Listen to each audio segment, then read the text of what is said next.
בראשית ברא אלוהים את השמיים. Shabbat Shalom, buenos días, gracias por acompañarnos a un nuevo programa de la serie Maravillas Escondidas en la Torá, transmitiendo desde la página buscandoloescondido.com, todo junto, sin espacios. Este es el programa número 36 de la serie y estamos ahorita estudiando el libro de Números. En el estudio virtual con nosotros se encuentra Gabriel Estrada. ¿Cómo estás? Buenos días, Shabbat Shalom. Shabbat Shalom, Memora, sí. ¿Cómo te amaneció? Pues bien temprano, bien desvelado, pero bien contento. Aquí andamos, gracias a Dios es Shabbat, gracias a Dios. Así es, pues hoy nos toca estudiar la porción de la Torá llamada Bejaloteja, o algo así, y consta de 5 capítulos en el libro de Números, el capítulo 8, 9, 10, 11 y 12. Antes que nada, pues quiero mandar saludos a Elizabeth de Caracas, que ya se convirtió en la reina de los comentarios, a Alberto Acevedo de Saltillo, a Víctor, Luis Fernando Sancén, Elvin Ortiz, a Anderson y a un usuario que se llama M, Okay. Que nos dejaron comentarios. Pues muchas gracias a todos los que comparten el programa y también a todos los que le dan like también por ahí. Saludos Mem, es que Mem es la letra en hebreo que correspondería a la M, ¿no? Así es. Y pues bueno, les recuerdo como siempre que y todos los programas que se han grabado están disponibles para ser escuchados de forma gratuita en la página buscandoloescondido.com, en el menú audioprogramas, submenú Maravillas Escondidas en la Torá, y también pues ahí los puedes escuchar en directo o bajarlos a tu computadora en formato MP3, y también pues están subiendo los audios audio video en la página de YouTube, que ahí les dejo una pregunta a todos los usuarios, si me pueden recomendar algún software gratuito para edición de video que los deje no muy grandes, porque el que utilizo ya no me dejó instalarlo en una nueva computadora y me cobran para poder volver a instalarlo. Entonces ahí si tienen alguna algo que me recomienden, pues, se los agradezco mucho. Todavía voy a alcanzar y ya se me acaba el periodo para el próximo. Y pues, no sé, ¿tú tienes algún comentario antes de comenzar? No, pero sé de alguien que edita muchos videos, entonces déjame ver qué te consigo. Órale. Y no, pues saludos también a todo mundo. Voy revisando, Elizabeth, poco a poco tus comentarios. El fin de semana pasado revisé algunos, pero espero hoy darle otra revisada a ver qué más ha comentado, pues para ver de qué manera podemos participar con las dudas que ella tiene, ¿no? Así es. Pues bueno, entonces comencemos directo, vámonos. El capítulo 8 de el libro de Números comienza diciendo: habló el Eterno a Moisés diciendo, aunque realmente en el hebreo dice y habló el Eterno a Moisés diciendo, o sea, es una continuación de lo que estuvimos viendo en el capítulo anterior. En el capítulo 7, veíamos instrucciones hacia los príncipes de las tribus de Israel, y no se le dio instrucciones a los levitas, ¿no? Entonces yo creo que los levitas dijeron, ¿y nosotros qué? Entonces aquí se hablaron y le dirás, cuando enciendas las candelas o la menorá, ese candelabro de 7 brazos, hacia el centro del candelabro alumbrarán las 7 candelas. O sea, de la forma que estaba hecho la menorá, pues que tenían que estar viendo hacia el centro, ¿no? Las copitas donde van el aceite de olivo. Fíjate, Memo, aquí hay un comentario bien interesante porque ¿tú sabes qué significa beajaloteja? Y partieron, ¿no? No, acuérdate que el tipo de hebreo que se utiliza, más bien la forma en que funciona el hebreo es que un verbo puede decir prendió y el mismo verbo con unas letras adelante significa prendió por sí mismo o le prendieron, ¿no? Entonces, en este caso, la forma en que está acomodado el hebreo aquí dice cuando hayas de encender o al encender las lámparas, ¿no? Entonces, se refiere a la acción de Moisés de encender estas lámparas, ¿no? Eso es lo que significa Bejaloteja. Y es muy interesante que se refiera a las lámparas, ¿no? Y habla específicamente de 7 lámparas. Es bien importante entender esta parashá y sobre todo estos versos, porque la introducción de esta parashá tiene que ver con encender las lámparas. ¿Y de qué nos va a hablar de aquí en adelante la Torá?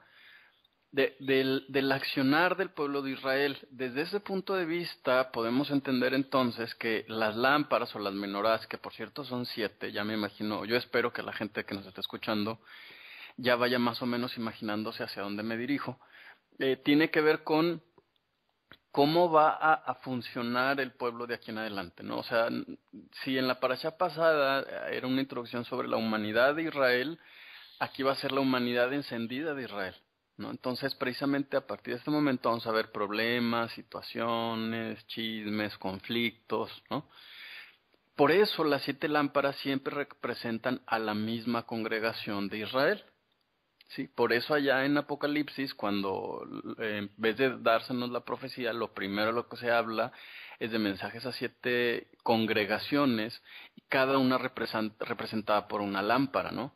Y precisamente de lo que va a hablar Apocalipsis allá más adelante es de cómo es la humanidad o cómo funcionan estas iglesias, por decirle de alguna manera, allá en Apocalipsis, ¿no? Entonces, ojo con esto porque nos dirigimos exactamente hacia allá. Entonces, desde el inicio de la parashá ya sabemos de qué va a tratar prácticamente el resto del libro de Números, ¿no? Después va a haber una interrupción, por supuesto, y a mí me gustaría que la gente ponga mucha atención, incluso que vaya marcando, si ustedes tienen una Biblia por ahí que están utilizando, márquenla, hagan como un resumen al lado de cada capítulo para saber cuál fue el conflicto o el problema que tenía en ese momento Israel, porque va a haber una interrupción a todos estos conflictos y entonces vamos a poder analizar cómo percibe Dios estos conflictos independientemente de que Dios los haya castigado en el momento en el que ellos cometan sus propios errores, ¿no? Entonces, en el que cometamos los errores más bien, aquí vamos incluidos todos por supuesto,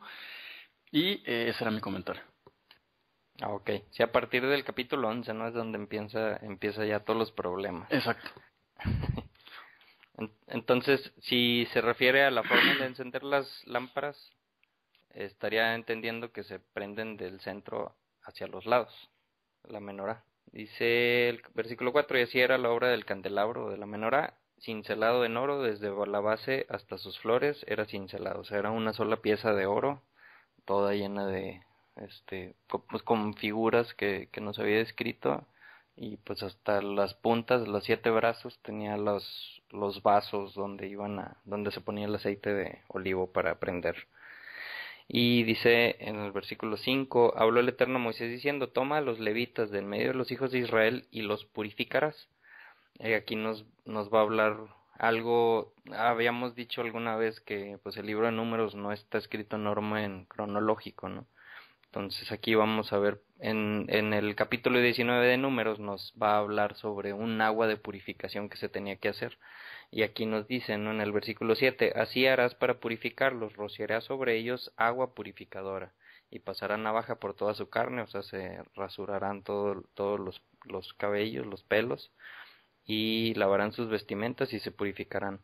Y como te comento, en el capítulo 19 de Números nos habla sobre esta agua purificadora y nos hace referencia a la vaca alazán, a la vaca roja, que tenía que ser sin defecto, completamente roja, y se hacía un holocausto con esta vaca, pero en este caso sí se quemaba completita, con piel, con estiércol, con todo.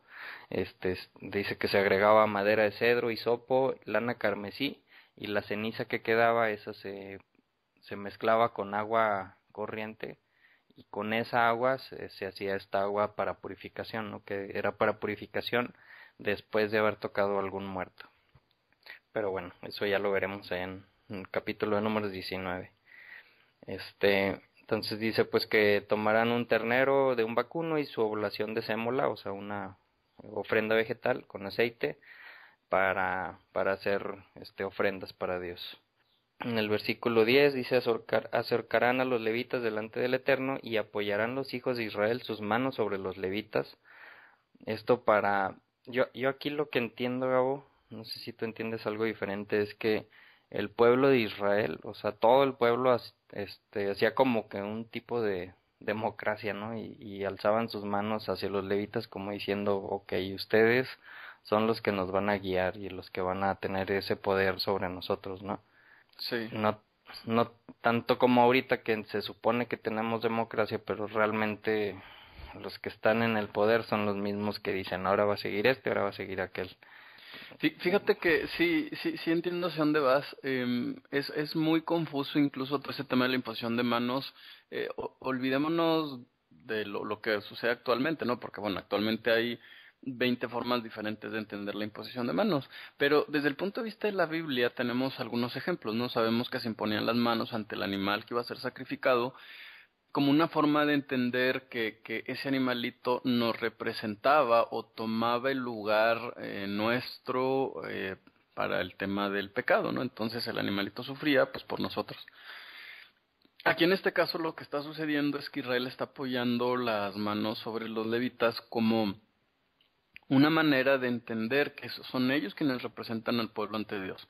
Sin embargo, eso no elimina la responsabilidad individual de cada persona, ¿no? Vamos, parece ser que la representación tenía que ver con la creencia que el levita debía de tener de que si no se purificaba correctamente, si no pedía perdón correctamente por sus pecados, los de su familia y los del pueblo, como ya analizamos allá en la parasha relacionada con Yom Kippur, entonces él podía morir, ¿no? De alguna manera creo que tiene que ver con el tema de congregar o juntar todas las responsabilidades del pueblo, más que literalmente como una conciencia real. Esto, por supuesto, va a cambiar la perspectiva de lo que es un líder religioso, ¿no? En todo caso, creo que un líder religioso, pues en todo caso sería el que más sufre, el que más responsabilidad tiene. Por eso, qué peligroso, ¿no? O qué responsabilidad es tomar un puesto como este sin entender las repercusiones de lo que va a suceder. Porque, de hecho, más adelante vamos a ver un ejemplo, ¿no? Entonces, sí, el tema, por supuesto, si se fijan de la imposición de manos, pues es un tema completamente diferente. Esta imposición de manos, Memo, hay que recordar que se hacía cuando alguien era bautizado también. Cuando una persona se bautizaba o sí, se era sumergida en estas aguas, quien le sumergía le imponía la mano pues para poderlo sumergir. Esto implicaba también un sometimiento a una autoridad, no tanto del comportamiento de la persona que se sumergía en agua, sino de aceptar el yugo, como dice el hebraísmo de la época del Segundo Templo, o sea, como entender o hacer suya una interpretación de la Torah. Entonces, tiene varias vertientes el tema de la imposición de manos. Yo creo que siempre hay que ver en qué contexto se encuentra para entender de qué se está hablando, ¿no? Okay. Sí, es un tema un poco complicado. Sí, exacto. Ok, bueno, del versículo 11 del capítulo 8 que estamos estudiando hasta el versículo 22 nos va a hablar sobre la consagración de los levitas, ¿no? Algo que más o menos ya hemos estudiado en porciones anteriores. Pues nos dice que los levitas van a ser separados, que van a ser una posesión que los separe, que estuvieran, o sea, que hubiera una separación entre los hijos de Israel y los levitas. Y vuelve a tocar el tema que habíamos estudiado la porción pasada, si mal no recuerdo, de que los levitas iban a sustituir a los primogénitos como herencia de Dios para las tareas, hablando específicamente en cuanto a las tareas del tabernáculo y del templo, ¿no? Que ya también nos había dado ahí una instrucción de cómo iba a ser todo esta, o sea, de las familias de los levitas, qué iban a hacer cada una de las familias. Pues nos vuelve a tocar ese tema de que los levitas iban a ser pues como un especial tesoro dentro del especial tesoro que es Israel para Dios, ¿no? Que eran separados. Después por allá el versículo 24 nos habla de las edades.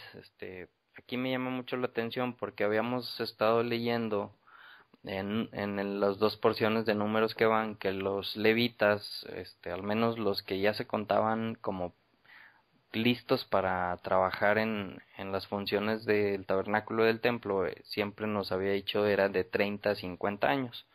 Y aquí nos va a decir que se contaban desde los 25 años hasta los 50, entonces no se sabe a ciencia cierta por qué la diferencia, por qué en los otros capítulos dijo una cosa y aquí dice otra.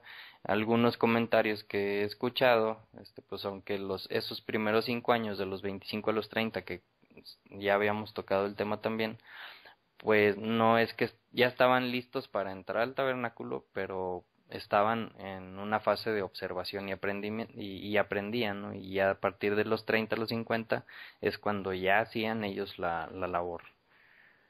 Aquí no sé si tengas algún otro comentario del capítulo 8. No, yo creo que está bien. Ok.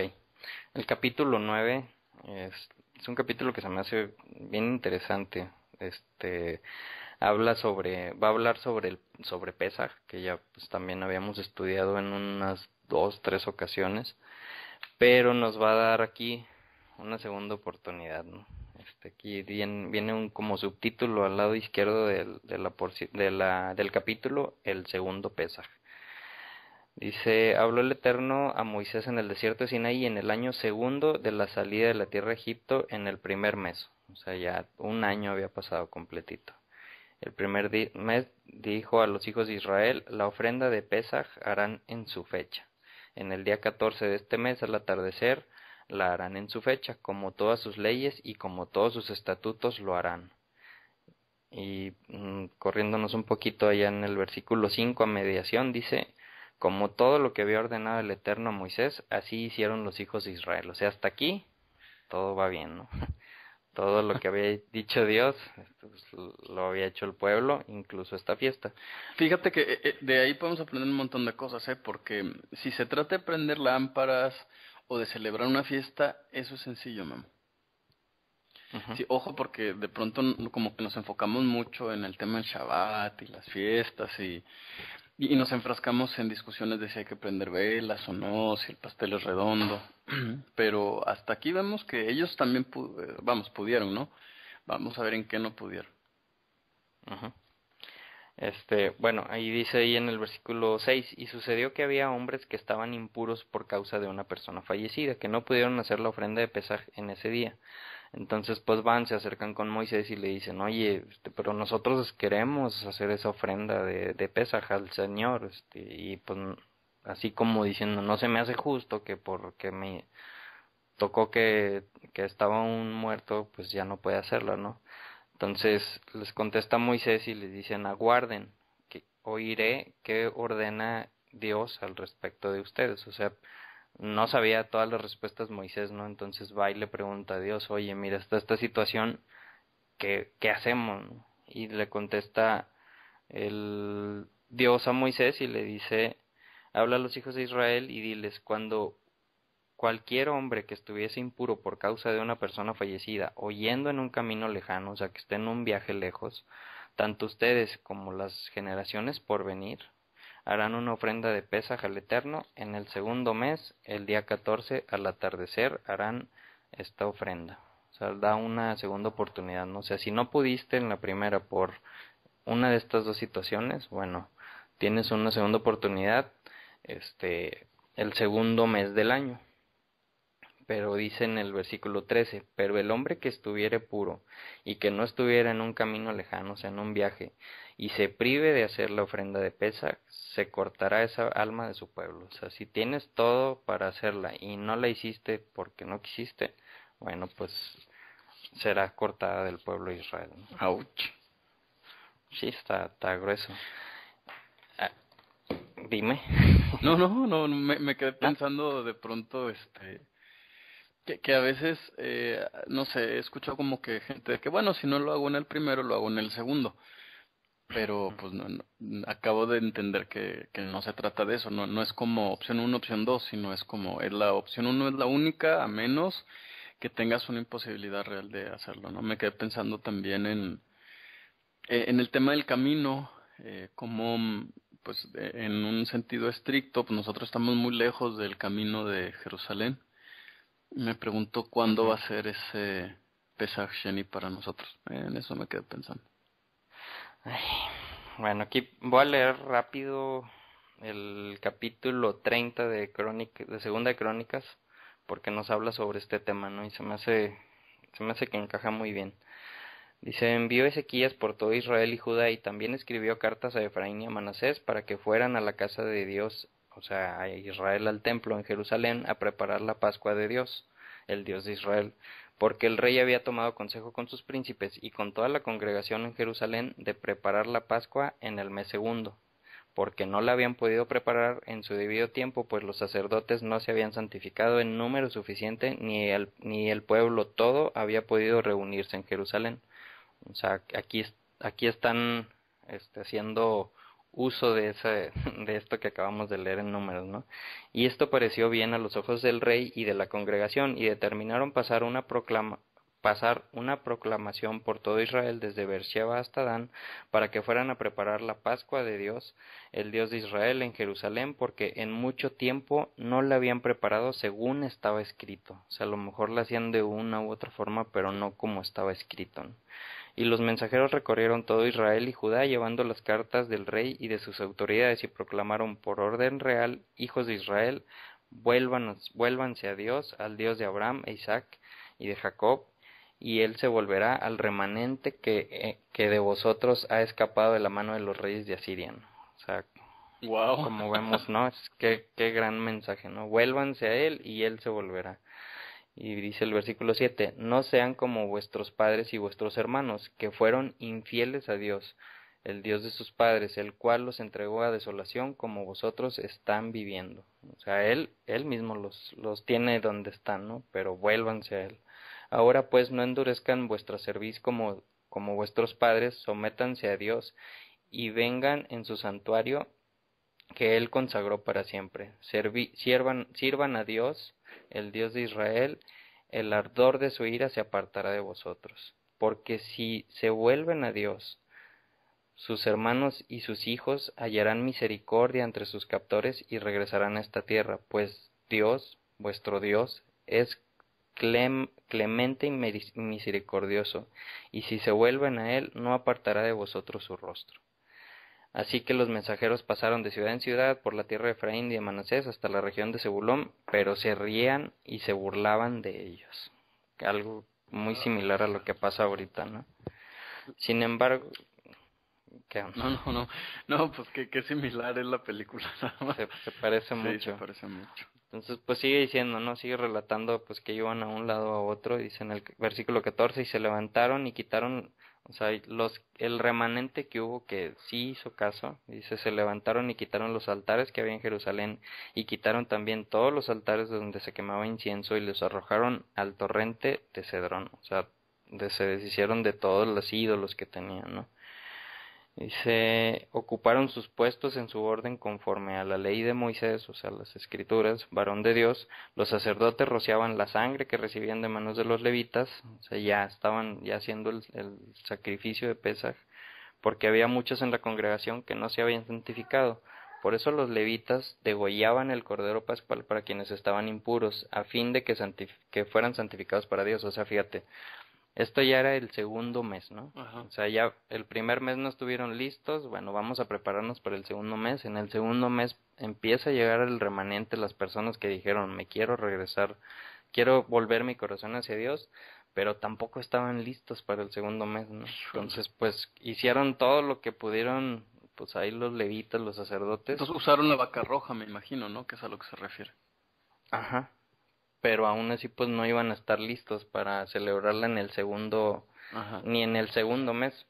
Entonces dice que en el versículo 19 dice, pero Ezequías oró por ellos diciendo, Yud-Hei Vав-Hei, que es bueno, haga propiciación a todo aquel que ha dispuesto su corazón para buscar a Dios, a Elohim, a Dios, el Dios de sus padres, aunque no lo hagan conforme a la purificación del santuario. Y Dios escuchó a Ezequías y sanó al pueblo. O sea, fíjate, dio una segunda oportunidad, y aún en esa segunda oportunidad no estuvieron listos, y Ezequías oró por ellos y dijo, es que tienen toda su intención en el corazón y están haciendo todo lo que pueden, y Dios los tomó aún así, ¿no? O sea, lo dio por bueno y lo sanó. O sea, les quitó esa impureza ritual que traían. Entonces, qué grande, ¿no? O sea, qué Dios tan misericordioso, y que yo creo que eso nos deja un mensaje, sobre todo en estos tiempos de, aún y que no lo hagas tal cual está escrito porque las situaciones a lo mejor no te lo permiten, bueno, si Dios ve que tu corazón está dispuesto y está haciendo todo lo que puede y oras por eso, pues o sea, es muy seguramente que Dios te va a Es a ser parte, Claro. ¿no? Exacto. Pues bueno, como ves, vamos A seguir, claro.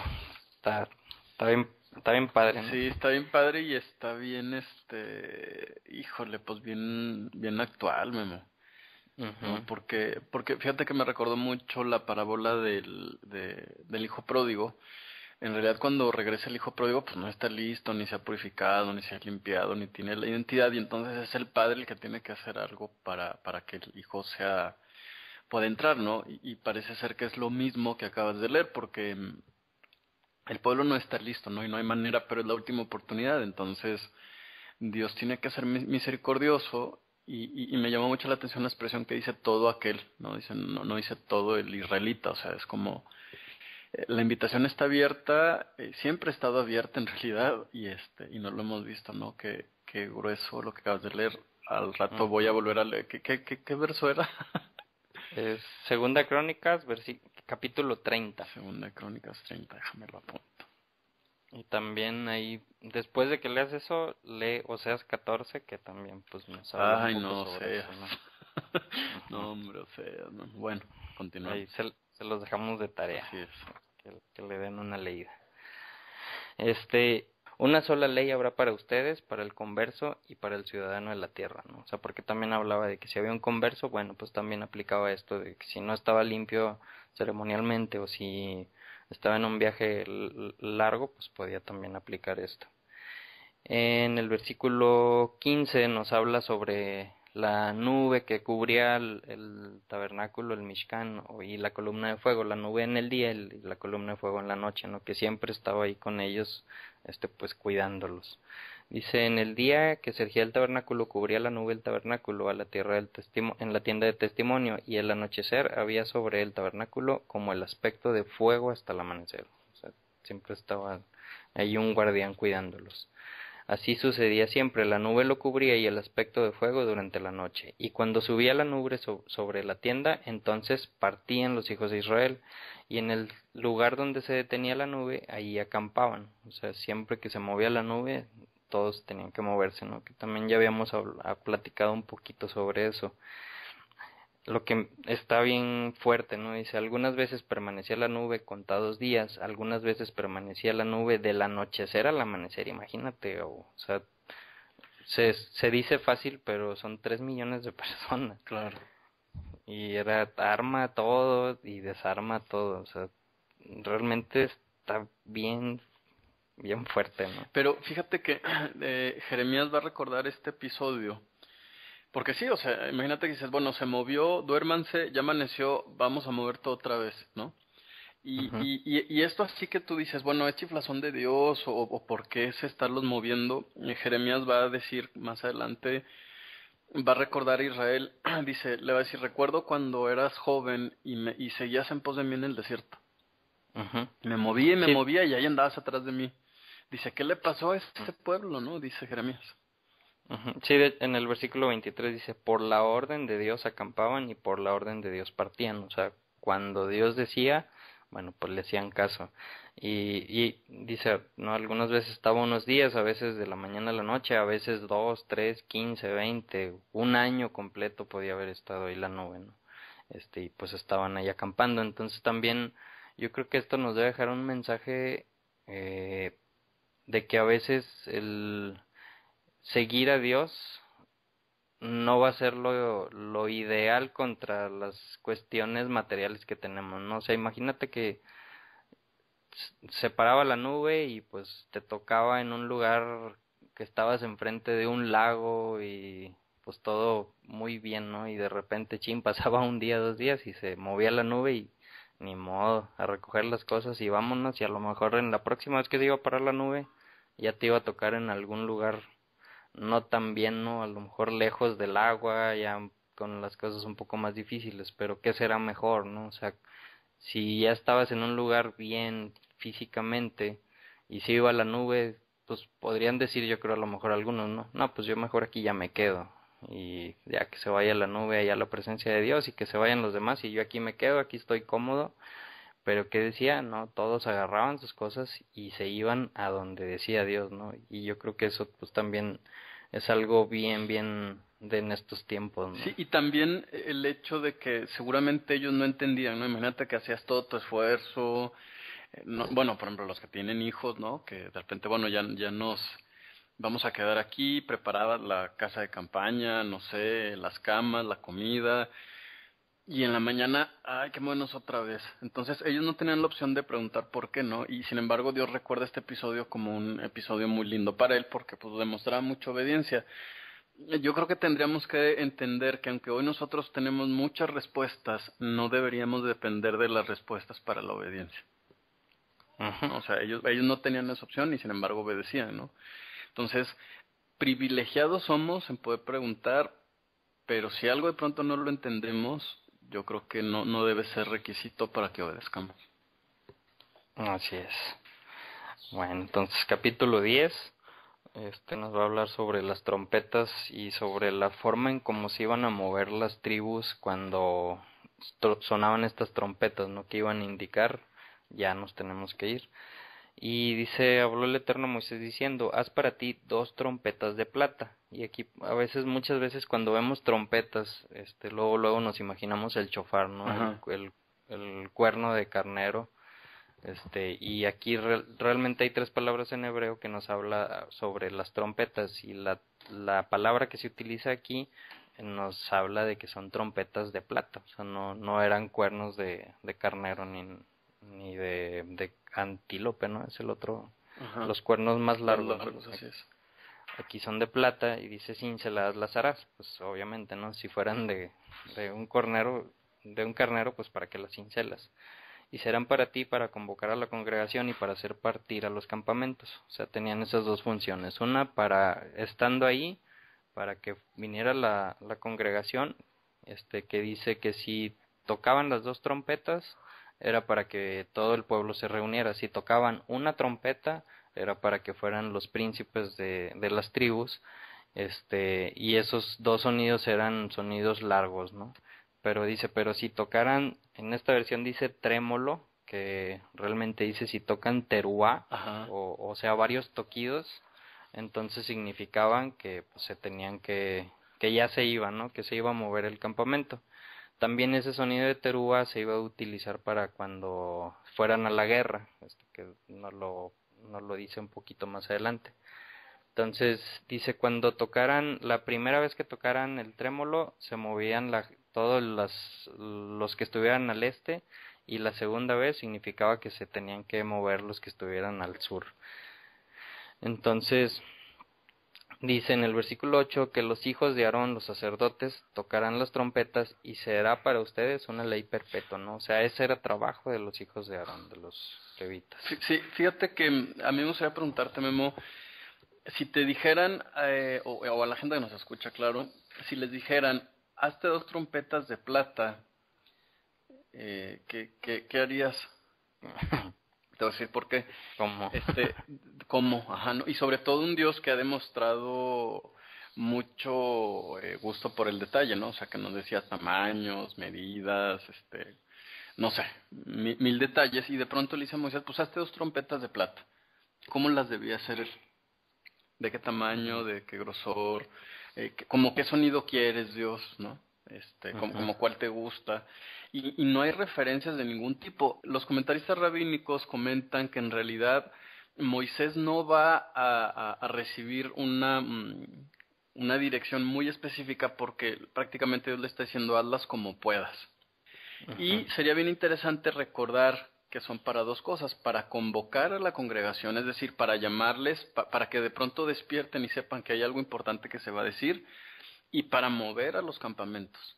Sí, son prácticamente las 2 funciones más importantes que van a tener estas trompetas. Los levitas al mismo tiempo tienen sus propias trompetas como puedan.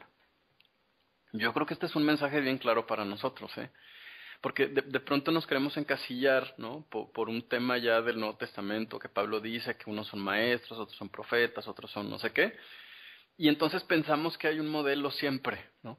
Y luego cuando comparamos los ministerios, ¿no? Entre comillas, de los que habla Pablo en varias de sus cartas, vemos que en realidad no hay una lista definitiva. ¿Cómo voy a congregar a la gente, no? ¿Cómo voy a llamar la atención del pueblo No hay una fórmula, hazlo con los recursos que tú tienes. Los rabinos también explican, dicen, bueno, ¿qué le pasó a estas trompetas, Memo? ¿Dónde están? ¿No? Ujú. Ellos explican que Moisés fue, precisamente cuando lo entierran, es enterrado con las trompetas para que el pueblo no tuviera la creencia o la tendencia de pensar que las trompetas tenían algún uso mágico. Eran simples trompetas nada más. Entonces, Mm. yo creo que sí valdría la pena que quien nos escucha también trate de pensar cuáles son las herramientas que Dios le ha dado, cuál es el alcance que Dios le ha dado para explicar, para enseñar. No hay un esquema específico, hazlo como tú puedas, con lo que tú ¿Cómo tengas, puedes? exacto. Ujú. Sí, muy bien. Entonces dice el versículo 9: cuando salgan a la guerra, otro de los usos de las trompetas en vuestra tierra contra el opresor que los oprime, tocarán trémolo o terúa con las trompetas. Entonces serán recordados delante del Eterno, y vuestro Dios los salvará de vuestros enemigos. O sea, también era importante, ¿no? Cuando iban a la guerra, tocar las trompetas. Y también el otro último uso que nos dice es: en el día de vuestra alegría, en vuestras fechas festivas y en los principios de vuestros meses, o sea, en las lunas nuevas, tocarán las trompetas sobre vuestros holocaustos y sacrificios pacíficos, y será por ustedes para recuerdo delante de Dios. Yo soy el Eterno vuestro Dios. Y aquí del versículo 11 hasta básicamente el final del capítulo 10 nos va a hablar del orden, como cada que sonaban las trompetas en forma de teruá, o sea, de varios sonidos, diciéndoles ya nos vamos a mover porque se movió la nube. Dice cómo se iban a mover, ¿no? Y la primera vez que sucede dice que es en el segundo año, en el segundo mes, el día 20 del mes. O sea que duraron 11 como meses y 20 días, dice aquí. Ujú. Y pues es la primera vez que, órale, hay que movernos de aquí donde estuvimos. Entonces dice, partieron por primera vez por orden del Eterno. Entonces, ¿cómo se iban a mover? Era: primero se movía la tribu de Judá, lideradas por Naxón; después Isahar, la tribu de Isahar, lideradas por Natanael; después Zebulón, liderados por Eliab. Después de esas tres tribus se movían los hijos de Gersón y los hijos de Merari, que eran familias levitas que transportaban el tabernáculo. Después de que se movían esas dos familias, que ya llevaban pues básicamente todo lo de afuera del tabernáculo, se movía Rubén, la tribu de Rubén, liderados por Elitzur; después Simeón, liderados por Shelumiel; después la tribu de Gad, liderados por Eliasaf. Después de que iban esas tres tribus, partían la familia levita de los quejaitas o quejatim, que ellos transportaban el santuario, ¿no? Ya el lugar santo, el lugar santísimo. Y ya después de que ellos iban, pues ya seguían las otras seis tribus que faltaban: Efraín con su líder Eliashama; Manasés con su líder Gamaliel; Benjamín con su líder Abidán; los hijos de Dan con su líder Agieser; Asher con Pagiel; y el último, los Neftalís con Agiriat. En el versículo 29 dice: entonces dijo Moisés, o sea, como que, ok, punto y aparte, o punto y seguido. Dice: entonces dijo Moisés a Jobab. ¿Y quién es ese Jobab? Dice: hijo de Reuel el Madianita, suegro de Moisés. Bueno, nos acordamos de quién era este Reuel. Bueno, pues es también conocido como Yitro, ¿no? O Yetro, el suegro de Moisés, que conoció cuando salió de Egipto, por la primera vez que salió de Egipto, y que pues le dieron ahí, digamos, asilo, le dieron comida, un lugar donde dormir y una de sus hijas. Entonces, bueno, pues también tenía un hijo que era que es mencionado aquí, Jobab, que pues nos da a entender que estuvo ahí con Moisés pues a lo mejor todo ese año y 11 meses, ¿no? O a lo mejor un poco más. O sea que cuando den a su hija, den a su hijo también. Pues No es no lo doctrina, sé. Entonces le dice Moisés a Jobab, nosotros viajamos hacia el lugar que ha dicho el Eterno, a él daré a ustedes. Ven con nosotros y te beneficiaremos, porque el Eterno habló de hacer bien a Israel. O sea, vente con nosotros, sigue estando con nosotros. Y Jobab le contestó, no, prefiero irme a la tierra de mis padres, ¿no? O sea, quiero regresarme con mis padres. Y después le volvió a decir Moisés, lo ruego no nos dejes, ya que tú has conocido cómo acampamos en el desierto y has sido para nosotros como ojos. Y será si vinieras con nosotros y fuera aquel bien que nos otorgue el Eterno, entonces te beneficiaremos. O sea, te, todo lo bien que nos irá, si vienes con nosotros, pues también a ti te va a ir bien, ¿no? Y realmente ahí termina ese pedacito, ese como que paréntesis, no nos dice si se quedó o se fue, pero después no me acuerdo la referencia en el número, en Reyes, vemos que sí se quedó con ellos, ¿no? Dice que en Primera de Jueces, perdón, en Pues, Primera de Jueces, en Jueces 1:16 y 4:11 aparecen los nombres de los descendientes de Jobab, entonces parece ser que sí se va. uh-huh. Entonces, y se partieron del monte del Eterno un camino de 3 días, y el arca del pacto del Eterno viajaba delante de ellos, ¿no? Siempre iba delante el arca del Eterno. Un camino de 3 días para prepararles un lugar de descanso. Pues así, o sea, dice que cada que se tenía que levantar todo el campamento, pues iban en este orden que acaba de decir. O sea, seguimos viendo, ¿no? Los detalles y detalles y detalles de las instrucciones de Dios. Fíjate que en la redacción del verso 33, Memo, en el hebreo, se utiliza por primera vez el nombre Adonai en vez de decir Dios o el nombre del Eterno. Los talmudistas explican que esto tiene que ver con el hecho de que Israel prácticamente huye de la montaña, ¿no? Como diciendo, ya estuvimos demasiado tiempo aquí, ya hemos visto demasiadas cosas, por fin ya vámonos, ¿no? Y entonces parece ser que hay un mal comienzo de esta huida, ¿no? Que es como la interpretan los rabinos. Dicen prácticamente ellos huyeron. Aquí ya van a empezar los problemas, Chihuahua. Uh-huh. Ok, bueno, capítulo 11. El pueblo pide carne. Híjole. Dice, sucedió que el pueblo se quejaba en mala forma. Y es la primera vez que vemos esto, ¿no? En lo que hemos estado leyendo. Bueno, no, ya se habían quejado allá en Egipto. Pero dice... Pero ahorita bueno, ya sí. fue diferente, ¿no? Ya después, ya se quejaban porque, pues, Agua. todavía ni habían visto nada. Porque tenían y aquí, sed, y aquí de veras la queja está terrible. se quejaba en mala forma a oídos de Dios, dice, y Dios escuchó, el Eterno escuchó y se enojó y encendió contra ellos un fuego de Dios que aniquiló una parte del campamento. Entonces clamó el pueblo a Moisés y Moisés le rogó al Eterno y el fuego se apagó. Oye, ¿y cómo te imaginas que fue ese fuego, Memo? Oh, híjole. O sea, No sé. fíjate que me puse a checar y algunos piensan que en realidad fue fiebre más que fuego físico. ¿No? Que fue como una pues plaga, más o menos, sí. Sí, me haría más sentido, ¿no? Que de repente porque también, pues, ¿cómo habría tanto fuego si están en el desierto? Exacto. Pues sí, me haría sentido. Entonces, bueno, se apaga este fuego o esa fiebre, y dice, entonces llamó al nombre del lugar Tavera, porque se encendió en ellos un fuego del Eterno. Pues sí, se encendió en ellos, dentro de ellos, pues sí, podría ser. Y luego dice, y el populacho, en esta versión, dice, el populacho se refiere a Ereb Raf, que era la mezcla de gentiles que salieron con los hijos de Israel. Que estaba en su interior, tuvo deseos de gula. Ajá, de comer carne. Ajá, de comer carne. Y también volvieron a llorar los hijos de Israel y dijeron, ¿quiénes nos darán de comer carne? Híjole.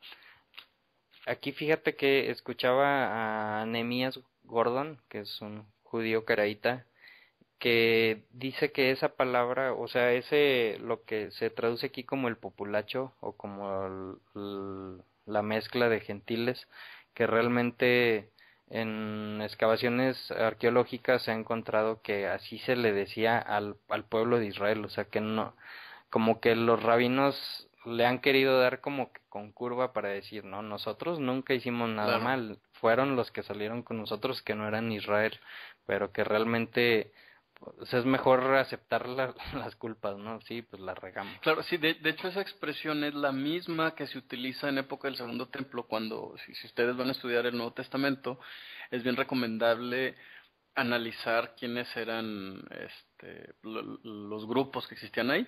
Y normalmente cuando tú haces esa investigación, al final es Ham Haaretz, o el pueblo de la tierra, es la expresión, y significa pues la gente común, ¿no? Los que no eran maestros, los que no, vamos, la mayoría de ellos no tenían por qué ser especiales o maestros o tener un don, simplemente era gente que quería vivir su vida y no está mal eso, ¿no? Entonces, Ujú. por eso esa expresión del populacho, pero no, yo me imagino que la idea original en la Torah no es hacer menos a la gente, simplemente decir la mayoría de la gente, ¿no? Ujú. El El pueblo. pueblo, exactamente. Entonces, bueno, dijeron, ¿quién nos dará de comer carne? Recordamos los pescados que comíamos en Egipto gratuitamente, o sea, ya no se acordaban que eran esclavos, ¿no? Ajá, Ya sí. No, casi, eran o sea, gratuitos. sí, sí, fíjate, si lo escuchas así dices, no, pues yo creo los egipcios llegaban y se los daban en un plato, ¿no? Claro. Y no, Pues no. no, el Talmud dice que esto de balde o gratis era porque había como pocitas de agua que se hacían junto al río y ahí quedaban pescados atrapados, entonces ellos nada más iban y los tomaban. Ujú. Entonces, en Pero vez de ellos entender que eso era un milagro para que ellos pudieran comer pescado, no, ellos recuerdan eso y dicen, ay, ¿cómo no es aquí así otra vez? ajá, y te digo, se les olvida lo malo, ¿no? Y nomás, ay, nos acordamos de eso. Y me llama la atención, ¿por qué se acuerdan de los peces? O sea, y están en el desierto, ¿no? O sea, de lo más difícil que le pueda poner a Dios, ¿no?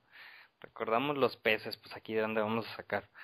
Y dice, y los pepinos, los melones, el puerro, las cebollas y los ajos. O sea, que también eso nos habla, o escuché comentarios sobre las especies, ¿no? Claro, Sobre los diferentes sabores que claro. se podían hacer con las mezclas de todo esto. Dice, pero ahora nuestra alma está seca, pues no hay nada excepto el maná ante Híjole. nuestros ojos.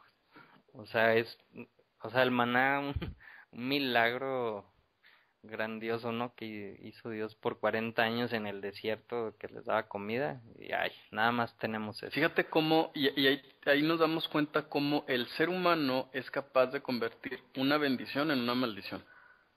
No, Ujú. no porque sea una maldición, sino por la perspectiva con la que vemos lo que tenemos. O sea, es que de verdad es, y me identifico tanto, ¿no? O sea, primero dices, oh, Ujú. está cayendo comida del cielo, wow, y luego, ay, está cayendo comida del cielo, ¿no? Tenemos, o sea, Tengo que estar pan barriendo. con lo mismo.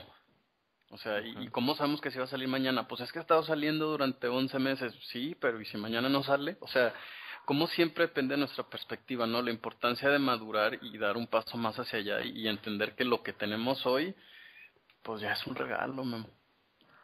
Sí, y pues como que damos por hecho las cosas, como dices, o como los hijos, con Sí, los padres que si, a lo mejor ciertas cosas sienten que es o sea, que es a fuerzas, ¿no? Que los papás me tienen que dar para que yo salga con mis amigos o para un pantalón nuevo y lo tiene que hacer a fuerza, no es saber si puede o pedirle, oye papá, sí. ¿cómo ves? ¿Me ayudas? Sino es su, ay, ¿cuál es la palabra? Su prerrogativa, su derecho, su... Ah, sí, o sea, es derecho del hijo exigirle al papá y pues no, o sea, Sí. realmente no. Sí, o sea, si tú como hijo has dicho, es que es mi vida, y no, usted no tiene nada que decirme de qué hago con mi vida, ah, pues estás exactamente en esta posición. O sea, Ujú. te fijas cómo el tema de las fiestas no es una cosa complicada, ¿eh? ¿No? Cualquiera prende velas en Shabbat, cualquiera ayuna un día. Cuando vemos estos temas de carácter, ay, híjole, qué difícil es esto. Así es. Entonces, bueno, se están quejando y luego nos da una pequeña explicación de cómo era el maná. Dice, el maná era como la semilla del cilantro y su aspecto como el aspecto del crisolito.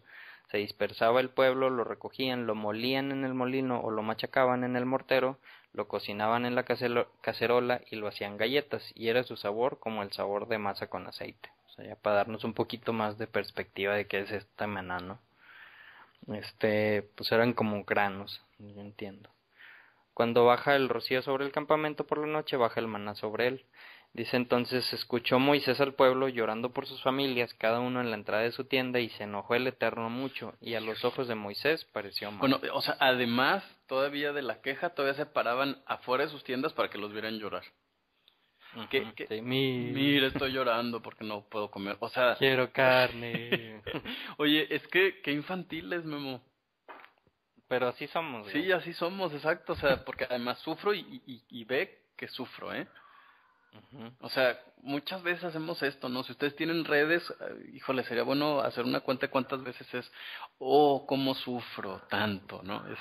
Es exactamente esto. Y si tenemos que hacer notar el dolor, lo más probable es que no duela tanto. Ujú. Así, sí, porque si realmente te Sí, duele, pues te pues callas y prefieres que no te claro, vean. exactamente. Entonces, híjole. Sí, o sea, más que burlarnos o decir, ay, mira qué mensos, es hacer retrospectiva de todas las veces que lo hemos hecho y que lo seguiremos haciendo. Exacto. Entonces dice, bueno, entonces dijo Moisés a Dios, ¿por qué haces este mal a tu siervo? ¿Y por qué no encuentro gracia ante tus ojos? ¿Y por qué pones la carga de todo este pueblo sobre mí? ¿Acaso yo los concebí a todos? Como que ya está harto, ¿no? Ajá. Dice, o les di a luz a todos para que me digas, álzalo en tu regazo, tal como alza el ayo a su bebé, hacia la tierra que has jurado a sus padres. ¿De dónde tengo carne para dar a todo este pueblo? Porque ellos lloran a mí diciendo, danos carne que comamos. Si así tú me haces, mejor dame muerte, lo Híjole, ruego. pues. Si he hallado gracias ante tus ojos, para que no vea mi mal. O sea, ya súper fastidiado, ¿no? Ya mejor mátame, no quiero estar cargando con Y todo es que esto. tiene mucho sentido. Imagínate un pueblo que de todo se queja, ¿no? Vamos, que incluso se exhibe, ¿no? Imagínate cuántos otros detalles no habían detrás que la Torah no nos cuenta, ¿no? No, Ujú, no, es que yo ya me imagino 100 personas, no, es que sabes qué, que se peleó conmigo y entonces me dijo, yo me siento muy mal y estoy bien triste. O sea, yo no me imagino todo lo que pasó antes de este acontecimiento. Seguramente Moisés estaba cansadísimo. Y mucha gente piensa que Moisés cree que Dios no es capaz de darles carne a todos ellos, ¿no? Pero si ujú. leemos los siguientes versos nos vamos a dar cuenta que no, el problema para Moisés no es ese. Sí, eso ya está cansado, ¿no? Entonces dice, no puedo yo solo llevar a este pueblo porque es muy pesado para mí. Si así tú me haces, dame muerte. De nuevo, ¿no? Se lo vuelve a decir. Dice el 16, contestó el Eterno a Moisés, reúneme 70 hombres de los ancianos de Israel que tú conozcas, y los llevarás a la tienda de reunión, y se van a parar ahí contigo. Bajaré a hablar contigo, y extenderé el espíritu profético que está sobre ti, y lo pondré sobre ellos, y llevarán contigo la carga del pueblo, y no la llevarás tú solo. Claro, el problema es la carga, no la carne. O sea, Ajá. Ujú, él dice, no, espérame, o sea, porque alguien puede decir, bueno, ¿y aquí qué tiene que ver la profecía con la comida, no? O sea, obviamente ujú, el tema de la comida revela algo más, un problema más fuerte que hay con el pueblo. O sea, es que el ujú, pueblo es infantil, ¿no? Que el pueblo no tiene el ujú. carácter de decir, oye, pues estoy bien, no me pasa nada, ¿no? Ajá, que es pues como lo que pasa, como la actualidad, otra vez nos regresamos a lo mismo, o sea que a veces nos quejamos porque no tenemos algo que queremos, pero tenemos lo que Exacto. necesitamos. Entonces es lo mismito, ¿no? O sea, con lo que tengo ahorita estoy viviendo bien, sí, pero Pero me quiero, falta todo esto y en vez de enfocarme en lo que tengo, me enfoco en lo que me hace falta. ujú. Entonces es exactamente lo mismo, ¿no? que les estaba pasando. Entonces dice, al pueblo dirás, prepárense para mañana, que habrán de comer carne, porque ustedes lloran a oídos del Eterno diciendo, ¿quién nos dará de comer carne? Era mejor en Egipto. Híjole, No, no, o sea, hombre. muy mal.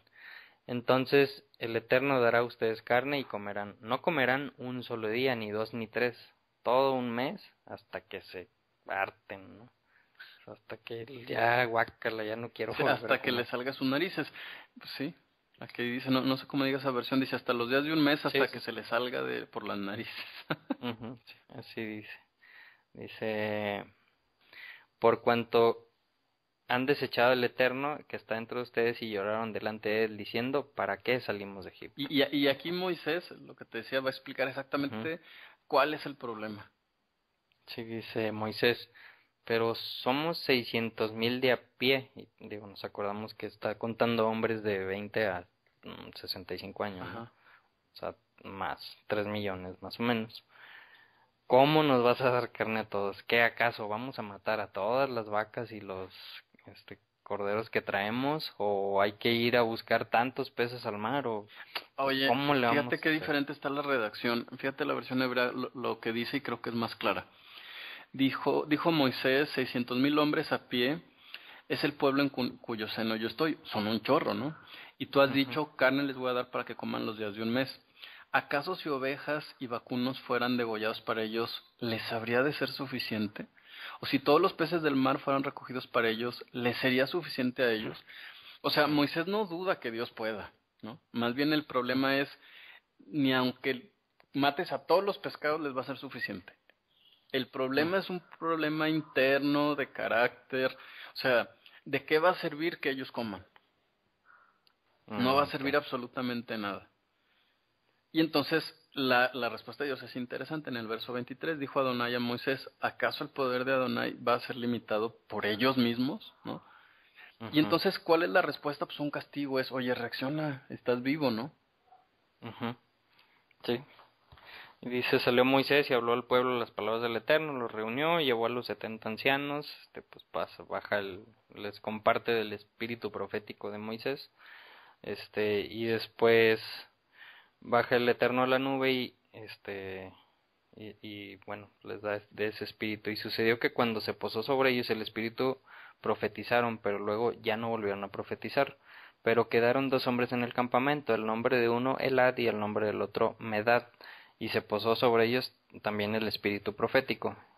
Dice, pero ellos como que no estaban en esa bolita de 70 ancianos, ¿no? Y después ya estaban así en algún otro lado del campamento, y dice pues que los vio un joven, no dice quién, pero después da a entender que fue Yehoshua o Josué. Le dice, Moisés, Moisés, mira, esos dos hombres están profetizando, ¿qué hacemos? ¿Los encerramos? Y que le contesta Moisés, dice, pues no, ¿acaso tú celas por mí? ¿Quién puede hacer que todo el pueblo del Eterno fuese profetas para que ponga el Eterno en su espíritu sobre ellos? Y regresó Moisés al campamento, él y los ancianos de Israel, o sea, por mí que todos profetizaron. Ahora, ¿cómo es posible que Moisés diga, no, pues mejor que todos profeticen? Parece ser que Moisés está muy, muy desesperado por la actitud del pueblo, ¿no? ¿Por qué? Porque es Ujú, desgastante, ¿no? Y fíjate que lo mismo sucede en las relaciones personales. Cuando tú eres muy demandante, cansas a la gente. No por nada, fíjate que en el verso 15, Memo, me voy a regresar tantitito, dice, pero si tú me haces, mátame ahora, si he hallado gracia ante tus ojos, no vea yo mi sufrimiento. Fíjate que ahí la palabra tú, adivina cuál es, ata, ujú, que es el tú masculino, pero resulta que en hebreo dice at, tú en femenino. Y entonces hay mm, toda una discusión de por qué se utiliza en femenino cuando él se refiere a Dios y no en masculino.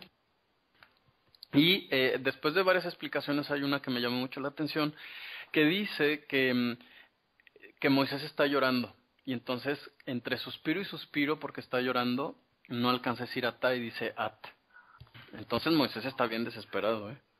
ujú. Entonces, claro, entonces alguien llega y dice, no, no, que no todos profeticen. Y Moisés dice, no, hombre, claro, pues si la carga es muy Ah, pesada, o sea, ¿cómo no voy a querer que profeticen? No es un tema de, ¿quién es el líder? Tiene que ser ese líder, tenemos que tener un líder. No, no, no, es que todos profeticen, ¿no? La profecía dice que un día el conocimiento de Dios llenará la tierra como el mar, como mm, las aguas cubren el mar. Entonces, obviamente para eso necesitamos participar todos, ¿no? claro, y bueno, también pues qué significa profetizar en la mente de las personas que nos están escuchando, ¿no? O sea, normalmente pues en la actualidad la mayoría de las personas que escuchan profetizar pues se refiere a decir algo del futuro, ¿no? Y pues realmente no es eso, ¿no? Sino, pues realmente si pensamos en qué hacían los profetas, la mayoría de ellos era dar un mensaje de arrepentimiento, más que de decir algo que fuera a pasar en el futuro, ¿no? Entonces, también digo, nada más, pues, que no nos vayamos por la tangente de decir, ay, mira, todos decían que iba a pasar en el Claro, que futuro. fíjate que hay un comentario rabínico que explica que lo que ellos profetizaban era que Yeshua ben Nun iba a ocupar el lugar de Moisés, ¿no? Sí, tiene mucho que ver, aunque parece que no con lo que estás diciendo, porque Dios está diciendo, ok, necesitamos más líderes, bueno, ese es el siguiente líder, ¿no? Ok. Entonces, bueno, ya después de eso dice, pues llegó un viento enviado del Eterno y hizo volar codornices del mar y las esparció junto al campamento. Y luego pues hay de ahí algunas medidas de que, en resumen, había un chorrísimo de codornices en el campamento, tantas que podían comer todo ese mes y hartarse hasta que les saliera por las orejas, ¿no? Dice, la carne estaba, en el versículo 33, la carne estaba todavía entre sus dientes, todavía no era cortada, cuando la furia de Dios se encendió contra el pueblo, y mató el Eterno en el pueblo, haciendo una muy grande mortandad. Llamó el nombre de ese lugar Kirbot Hatabá, porque allí enterraron al pueblo que tuvieron deseos de gula, ¿no? O sea, a esa... que nos había dicho como la multitud que salió con Egipto, que pues vimos que realmente no es eso, sino a todos los que estuvieron diciendo, ay sí, quiero carne. Ahora, Bueno, ¿y por qué Dios los castiga si ellos pidieron carne, Dios se las dio y ahora los castiga, ¿no? Nunca te has hecho esa pregunta, a mí me hacía mucho ruido antes, fíjate. O sea, tienes hambre y te dan las cornices, comes cornices, pues te mato. ¿y a qué conclusión has llegado? Explican los rabinos que ellos empezaron a ver las cornices y además actuaban y salían corriendo, iban y comían con desesperación. De hecho, se comían la carne cruda. Sí, por eso Por dice, eso ¿no? dice que todavía no estaba entre sus Todavía no era dientes, o sea, ni siquiera era cortada, y ya se la estaban comiendo así como, sí, mira cuánta hambre tenemos. Entonces, estamos ante un episodio que demuestra qué tan infantiles podemos ser cuando hablamos de nuestras, entre comillas, necesidades. Y bueno, entonces ahí termina el capítulo 11. Y no va a ser la única vez que se van a quejar y que van a hacer algo mal, ¿no? Ya a partir de aquí.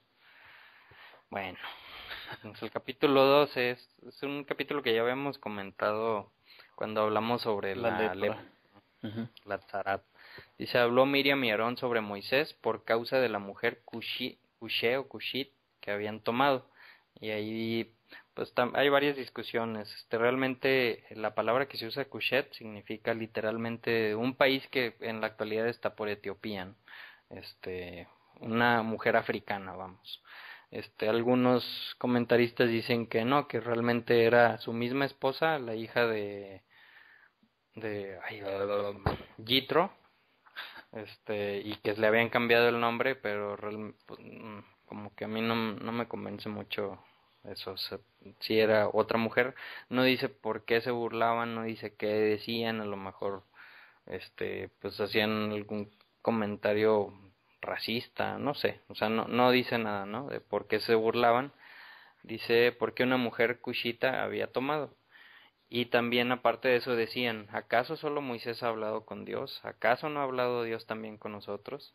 O sea, ya empezó ahí mucho chisme, ¿no? Mucho chisme, burlas, y demás cosas que en la actualidad, bueno, pues abundan entre todos. Sí, fíjate, sí, porque puedes tú decir, ¿qué tiene que ver la mujer que tomó con el hecho de que Moisés haya sido elegido o Aarón o Miriam, ¿no? Entonces, los comentaristas dicen que la Torah no lo explica porque en realidad es una excusa, ¿no? Y sí, normalmente cuando hablamos mal de alguien, el propósito siempre es una excusa, ¿no? Quienes parece que quieren contender por el liderazgo en realidad son ellos, no Moisés, ¿no? Entonces la mujer obviamente, la esposa que haya tomado no tiene nada que ver. Y lo vemos, digo, como que no es muy buena la comparación, pero en el mundo de la política, ¿no? O sea, cuando yo quiero hacer quedar mal a alguien para que después me escojan a mí, pues que Sí, empiezo a buscarle exacto. pues cositas de su familia, de etcétera, etcétera, de su esposa. Sí, sí, sí, pero yo creo que sí tiene que ver porque cuando queremos hacer ver mal a alguien, perdón, esa fue mi perrita. Cuando queremos hacer quedar mal a alguien, buscamos una excusa, algo y medio inventado y medio cierto y ahí lo resolvemos. Ujú.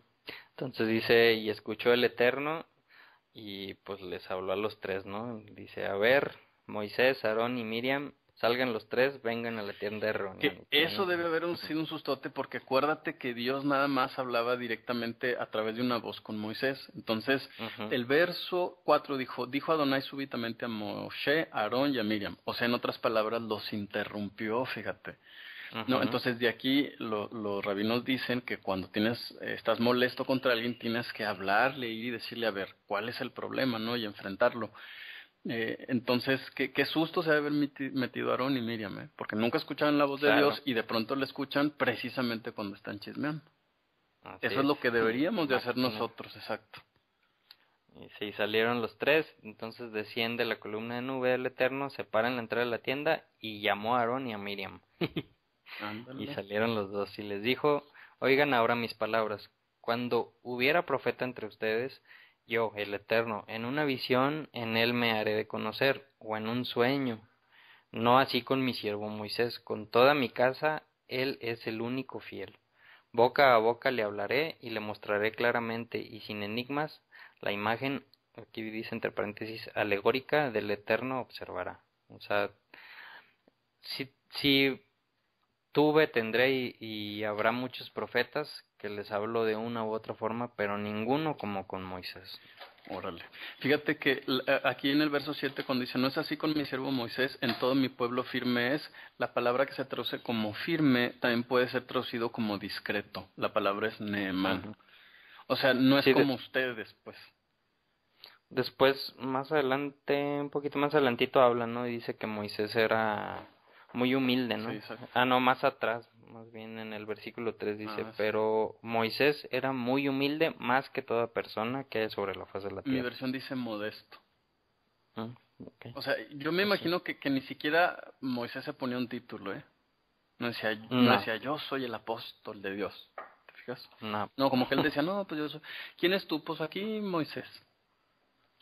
Entonces, bueno, les dice eso y dice, entonces, ¿por qué no tuvieron miedo de hablar a mi siervo de Moisés? O sea, ¿por qué están hablando en contra de él?